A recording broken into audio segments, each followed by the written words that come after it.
Waste అని చెప్పేసి అట్లా ఇట్లా అని ఇంకా సరే పోతే మజాక్లా పడుకున్నా ఇంకా పడుకున్నా అయిపోయింది. పొద్దున లేచే వరకు మా చెర్రీ ఫోన్ చేసి చెల్లె చచ్చిపోయిందిరా అన్నాడు. అసలు ఏం చెప్పలేడు, ఇట్లా అట్లా ప్రాబ్లం రారా అనలేడు, డైరెక్ట్ చెల్లె చచ్చిపోయిందిరా అన్నాడు. అప్పుడు ఏడున్నావు? వైజాగ్లో ఉన్నావా? వైజాగ్లో నేను పడుకొని ఉన్నా, ఫోన్ చేసి చచ్చిపోయింది రారా అన్నాడు అంతే. ఇంకా లేచి తలుపులు వలగొట్టి బెడ్రూమ్ వలగొట్టి ఏమేమో వలగొట్టి గోడ గుద్దుకొని జల్దీ ఆన్ ద స్పాట్, నాకు అక్కడ ఉన్న దోస్తులందరికీ ఫోన్ అయితే ఆన్ ద స్పాట్ 20 minutes నా కార్ వచ్చేసింది. మా అత్తమ్మని ఎక్కించుకున్నా, నా బట్ట జారేసుకున్నా, బండి మీద ఆలోచించిన ఫస్ట్ నా బండి అనే ఉంది. కానీ బండి మీద అంత దూరం వెళ్తే మధ్యలో నాకు ఏమైనా అనుకో, మా అమ్మ అయితే చచ్చిపిస్తుంది ఎందుకని ఆలోచించి కార్ తెప్పించుకున్నా. కార్ తెప్పించుకొని ఆన్ ద స్పాట్లో నేను ఒక 20 kilometers వచ్చినాక బతుకుందో సచ్చిందా నువ్వే చేస్తున్నావు కార్? అప్పుడు ఆయన ఎత్తుండు, మా డ్రైవర్, ఇంకో డ్రైవర్ ఆయన చేస్తుండు ఒక 20-30 kilometers దాకా. నేను నా సొంత అత్తమ్మ, డ్రైవర్. సో డ్రైవర్ కాస్త దూరం 80 speed 100 speed వస్తుండు. నాకు మైండ్ పని చేస్తలేదు. ఇక్కడి నుంచి అక్కడికి పోవాలంటే మ్యాక్సిమం 20 hours పడుతుంది. 750 kilometers 20 hours అంటే ఇప్పుడు నేను ఇలా అందుకోవాలా ఎట్లా? డ్రైవర్ ఏమో 80-100 అంత స్పీడ్ కొడతలేడు. నాకు ఇంకా పిచ్చి లేచి బ్రో టీ టైం దగ్గర రాపన్నా, పోయి చాయ్ దగ్గర రాపో అన్న. పోయి వచ్చారు డ్రైవర్ సీట్లో కూర్చున్నాను నేను. బ్రో కూర్చో పర్లేదు నేను ఇస్తా అని చెప్పిన. ఇంకా 150 speedలో కొడుతూనే ఉన్నా, కొద్దిగా ఫోన్లు వస్తూనే ఉన్నాయి. అప్పుడు చచ్చిపోయిందని ఒక మాట ఫస్ట్ చెప్పిర్రా, తర్వాత ఓకే హాస్పిటల్ ఉంది అమ్మా ఓకే అదే ఓకే ఏమన్నా కావాలా, పైసలు కావాలా, పంపాలా అంటే పైసలు అవసరం ఉంది, నువ్వు రా అంతే, హాస్పిటల్ ఉంది ఓకే పర్ఫెక్ట్ అనగా విజయవాడ దాకా వచ్చినాక మళ్ళీ చచ్చిపోయింది అన్నారు. డ్రైవర్ సీట్ తీసుకొని ఇంకా 150-160 కుడుతూనే ఉన్నాను నేను బండి. ఏడ కూడా ఆపలే బండి, ఫుల్ హీటే. అప్పుడు గుడి అన్నప్పుడు బండి ఆపిన, ఎందుకంటే సడన్గా బండి అయిపోతే నేను రాలేను కదా. గుడి అంటే ఆపిన. ఏ హాస్పిటల్ తీసుకుపోయినారు? Government hospital, Korutla? వీళ్ళు ఎక్కడికి తీసుకుపోయారు తెలియదు, నాకు తెలిసింది మాత్రం గవర్నమెంట్ అది జరిగిందని చెప్పేసి. నేను ఇంకా ఆన్ ద స్పాట్ కొడుతూనే ఉన్నా. ఇక్కడ శివం ఇంటి మూడు పడిపోయింది. నాకు ఏమైంది బావ చంపేసింది అన్నీ తెలియదు. మళ్ళీ నాకు బావ కూడా ఫోన్ చేసిన నేను చూడు ఎంత మంగళవారం ఫోన్ చేసిన చూపెడతా ఏమైందని బావ కూడా ఫోన్ చేసిన. నాకు బావ చంపేసిందని చెప్పలేడు. సో నేను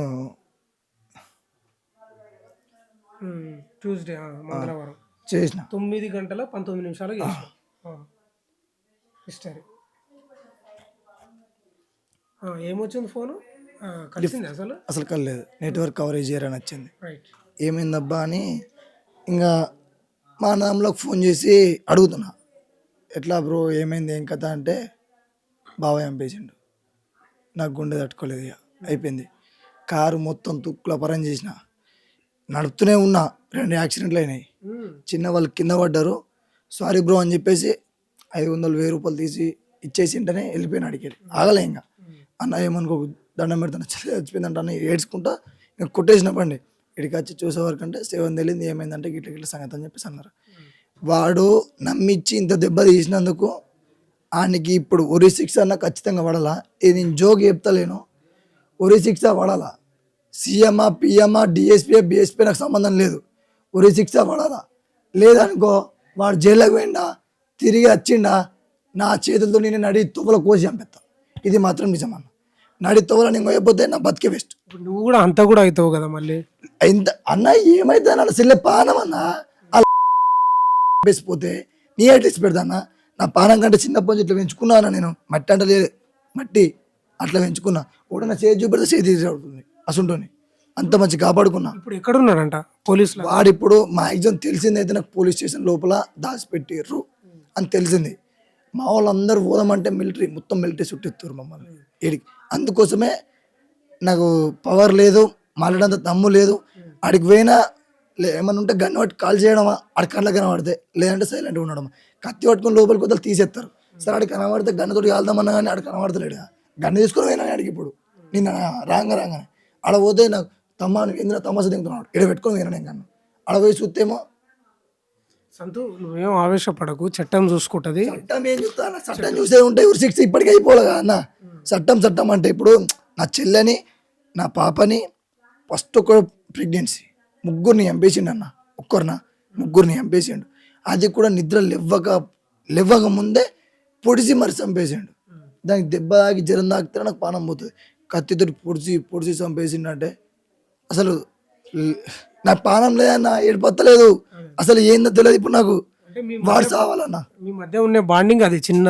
వాడు సావాలా అంతే, అంతకు మించి ఏం లేదు. ఒకటి సంతు, చాలా మంది వెయిట్ చేస్తున్నారు. చివరి ప్రశ్న, ఇప్పుడు ఇది బెడ్రూము, మీ చెల్లె వాళ్ళు ఉన్నది అది. అసలు ఎట్లా చంపిండని మీకు ఎవరన్నా ఏమైనా చెప్పిరా? మీరు ఏమనుకుంటారు? అసలు సౌండ్ రాకుండా ఎట్లా చంపిండు? మ్యాక్సిమం 3 గంటలకు ఏమో, అంటే 1 గంటలకు ఫస్ట్ ఎక్కువ కుక్కలు ఉరినాయి అంట బ్రదర్. వాళ్ళు ఇద్దరు లోపల వండుకుర్రు. మా వాళ్ళు ఎక్కువ బయట వండుకోవడం అలవాటు. ఇల్లున్నా బయటనే వంటారు మా అమ్మ మా నాన్న. 1 గంటలకు కుక్కలు ఎక్కువ మురిగినాయి. అర్ధరాత్రి ఒకటి. 1 గంటలకు మురిగితే సంథింగ్ బండ్లు వంగురుతున్నాయో లేకుంటే దొంగలు పడతారు ఇటు సైడ్. దొంగలు కావచ్చు అని చెప్పేసి భయపడి వాళ్ళు లోపలికి వచ్చేసారు. లోపలికి వచ్చినాక కొంచెంసేపటికే బండి సౌండ్ వినబడ్డదంట, కొంచెం అంతే. బండి సౌండ్ వినబడ్డదంట. తర్వాత తలుపుల సౌండ్ వినబడ్డదంట. అయ్యో వాళ్ళు ఏమైనా గుసగుస చేసుకుంటారు కావచ్చు, వద్దు అని చెప్పేసి వీళ్ళు మూసేసుకొని ఉన్నారు.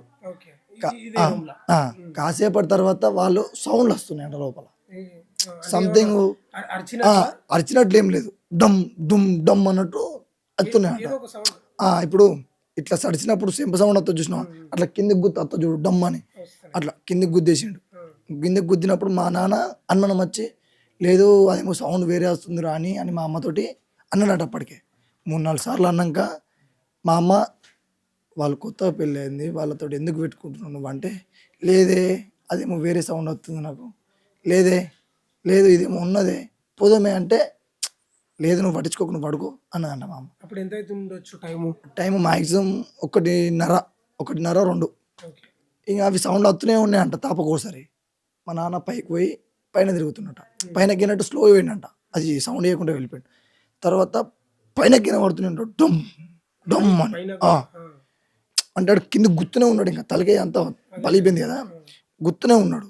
పీక వేసుకోడుకు సంథింగ్ ఆడి ఇంకా పిచ్చి అవ్వడం, టెన్షన్ పడడం అంతా మా నాన్న వినబడుతుందట. తర్వాత కిందికి వచ్చి సంథింగ్ సౌండ్ ఏమో వేరే ఉంది, ఒక్కసారి పిల్లలను లేపు అంటే మా అమ్మ పోయి హరే హరే అంటే వాడు నటన ఏం చేసిండు. అబ్బా టైము సంతు ఇప్పుడు 3 మా అమ్మ 3 అని చెప్పింది.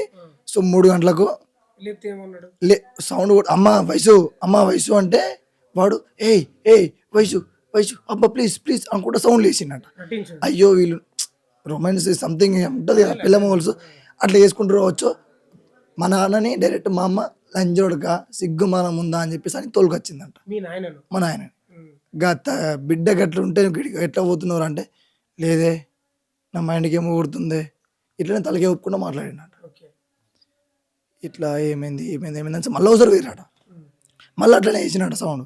డోర్ మాత్రం తీస్తలేడు, మా సెల్లె సౌండ్ కూడా వస్తలేదు. ఓన్లీ ఆడ ఒక్కడే అబ్బా అద్దు అన్నట్టు మాట్లాడుతున్నట.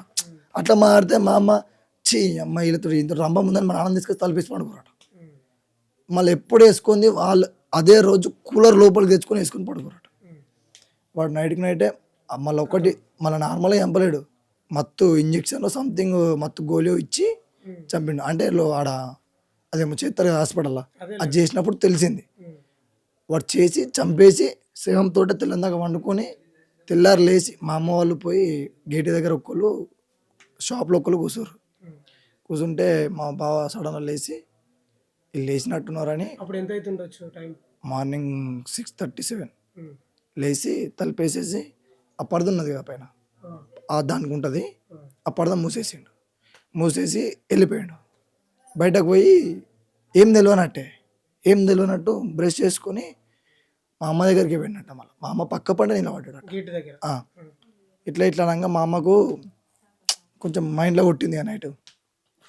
ఏమైందయ్యా నైట్లు గట్రా సౌండ్ వచ్చి నేను అడిగే లోపే వెనక తిరిగి అడుగుదామంటే చక్క పోయి ఆడ పనులు తోమేసుకుంటున్నట్ట. మళ్ళీ సరే పోయి ఇంకా తోమేసుకుంటున్నా మళ్ళీ అడుగుదాంలే అనుకునే లోపే లోపలికి వచ్చి షర్ట్ మార్చుకొని ఆన్ ద స్పాట్ బయటకు పోయి బండి చార్జ్ చేసినట్టు. ఎటయ్యా మీ నాన్న ఏడున్నాడు? మా నాన్న షాప్లో ఉన్నాడు, మా అమ్మ బయట గేట్ దగ్గర కూర్చుంది. సో ఎటయ్యా అని చెప్పేసి అంటే టిఫిన్ తీసుకొస్తా అన్నాడట. అంతే. మా నాన్న బయటకు వచ్చి ముఖం అంతా ఎట్లా ఉన్నది, అల్లుంది, అట్లున్నది ఏంది వణుకుతుండు, సంథింగ్ ఏమో ఉన్నది రాని నువ్వు లోపలికి ఒకసారి పాపని చూడు అంటే లోపలికి వచ్చి గిడ పెట్టిండు. ఇక్కడ ఎందుకు పెట్టండి పిసోడా మంచోడా అని తీసే వరకు బెడ్ మీద ఎవరు లేరట. ఎవరు లేకపోతే అమ్మా అమ్మా తలపినకి జాక్కున్న నార్మల్ చూస్తారు కదా, చూస్తే లేదు ఎక్కడ లేదు. మళ్ళీ బయటకు వచ్చి ఇదంతా చూసి మళ్ళీ పోయే వరకు బెడ్ కింద మొత్తం రక్తపాతాలతో పడిపోయి ఉందంట. అప్పటికి వీడు వెళ్ళిపోయిండా? వాడు మా అమ్మ బండి చాలు చేసినప్పుడే మా నాన్న చెప్పేసిండట, సంథింగ్ ఎట్లా ఉన్నాడు లోపలికి వెళ్ళిపో సైకిల్ తోటి చెప్పేసిండట. వెళ్ళిపోయిండా? మా అమ్మ ఇట్లా లోపలికి వచ్చి చూసేలోపు వాడు మళ్ళీ ఎటో పోలేడు అన్నావు, ఇట్లా వెళ్ళిపోలేడు. వాడి ధైర్యం గుండె ధైర్యం ఏందో తెలియదు కానీ నా ఫ్యామిలీ మొత్తం ఆ బిల్డింగ్లో నవ్వే. ఆ బిల్డింగ్ల దగ్గరికి వెళ్ళే 10 స్పీడ్ అంటే స్లోగా. మా మమ్మీలా మా పెద్ద బాబులు మా చిన్న బాబులు మా అన్నలు మా అన్నదమ్ములు అందరూ బయటనే కూర్చురట. వాళ్ళందరూ ముంగటికి వెళ్ళే మెల్లగా పోతున్నట. అంటే స్పీడ్గా పోతే సంథింగ్ అన్నం వస్తుంది కదా. సో మెల్లగా పోతే మా వాళ్ళు అందరూ పలకరిచ్చారట, ఎటయ్యా ఇంత పొద్దులు పోతున్నావు, బావ ఎటయ్యా, బావ ఎటు పోతున్నావు అంటే వాడు కిందికి మొహం వేసుకొని సైలెంట్గా వెళ్ళిపోయినట. ఆడు అక్కడ ఉన్నప్పుడే మా అమ్మ కీకలు మొదలుపెట్టింది, వాళ్ళ దగ్గర ఉన్నప్పుడే.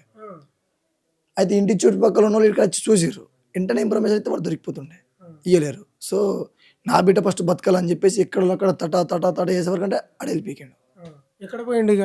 వాడు సంథింగ్ రైకల్ సైడ్ వెళ్ళిపోయాడని ఫస్ట్ అన్నారు, అంటే సిస్ కెమెరా సంథింగ్ అది వెళ్ళిపోయారని చెప్పేసి అన్నారు. తర్వాత ఇంకా నా చెల్లె పోస్ట్ మార్టం అది అనగా ఇప్పుడు మొత్తం లైవ్లు యూట్యూబ్స్ సంథింగ్ అన్నీ ఫేమస్ అయిపోయినాయి. చెల్లె వీడు ఎక్కడ ఉన్నా దొరకబట్టి ఇవ్వాలని చెప్పేసి మొత్తం ఫుల్ వైరల్ అయిపోయే వరకు వానికి కంట పడ్డది. కంట్లో పడి డైరెక్ట్ ఆడు రైకల్ పోలీస్ స్టేషన్కి పోయి లొంగిపోయాడు. ఇప్పుడు పోలీసులు అదుపులో ఉన్నాడు. వాళ్ళు కొర్రలోకి తీసుకొచ్చిన ఒక ఇన్ఫర్మేషన్ ఇచ్చారు. నేను మా ఊరు సర్పంచ్ తోటి ఒకటే మాట చెప్పిన, నాకు వాడు కావాలా, నా సెల్లకి ఎట్లా రక్తం వచ్చిందో వానికి డబ్బులు తీయాలా, నడితో మీద పీసులు కట్ చేయాలా, అప్పుడే నేను బతకాలని చెప్పిన.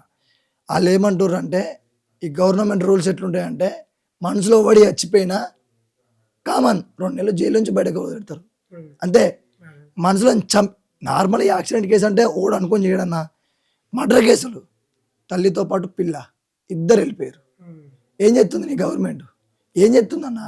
ఇద్దరు చచ్చిపోయారు, చంపేద్దామని మేము వాళ్ళ ఇంటి దాకా పోతే మిలిటరీ ఎమ్మటినే తిరుగుతుంది, మీరు వెళ్ళిపోరు మేము చేస్తాం కదా మేము చేస్తాం. అది కుసబెట్టి తిండి పెడతారు. ఇప్పుడు నా తల్లి పోయి బొందలో ఉన్నది, బెడ్లు ఉన్నాయి, ఇల్లు ఉంది, కూలర్లు ఉన్నాయి, బంగారం ఉంది, బండి ఉంది, ఆస్తి ఉంది, పోయి ఇప్పుడు మట్టిలో పన్నది. తీసుకురారి, గవర్నమెంట్ పీక్తుంది ఆతులు, తీసుకురారి. ఏంది నా సెల్ల లేకపోతే ఇప్పుడు నేను ఎట్లా బతకాలా? పెద్ద పెద్దలు చచ్చిపోతే గిడ్డ వేసి పెడతారా, కోసి పారేస్తారు కదా లక్షల కోట్లు పెట్టి. అంటే మేము బిచ్చాలా మన పైసలు లేవన్నా? ఇదేనా మేము మర్యాదలు? ఇదే బ్రో.